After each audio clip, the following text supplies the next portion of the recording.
దేవుడు నోహ కుమారుని ఆశీర్వదించి, మీరు ఫలించి అభివృద్ధి పొంది భూమిని నింపండి. సమస్త భూజంతువులకు, ఆకాశ పక్షులకు, సముద్రంలో నివసిస్తున్న జలచరాలకు, ప్రతి పురుగుకు మీ భయం, మీ బెదురు ఉంటుంది.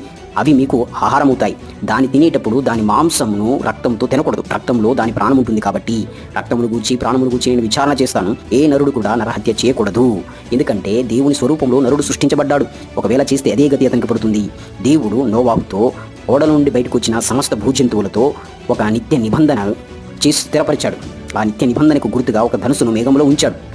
ఆ మేఘము కనబడినప్పుడల్లా దేవుడు ఒక విషయాన్ని జ్ఞాపకం చేసుకుంటాడు. ఆ విషయం ఏమిటంటే, ఇదిగో జల ప్రవాహము చేత ఇంకా నేను సమస్త భూజంతువులను భూమిని నాశనం చేయను అని. ఇక హాము, షేము, యాపీతులు. హాము కనానుకు తండ్రి. నోవాహు ఒక వ్యవసాయం ప్రారంభించి ద్రాక్ష తోట వేయించి ద్రాక్షరసం తాగి మత్తుడయ్యి వస్త్రహీనంగా పడి ఉండడాన్ని హాము చూస్తాడు. ఈ విషయాన్ని షేము యాపేతుకు తెలియజేసినప్పుడు వాళ్ళు ఒక వస్త్రాన్ని తీసుకుని వెళ్ళి వెనక నుండి తన తండ్రి దేహాన్ని కప్పుతారు. నోవాహు మత్తులో నుండి బయటకు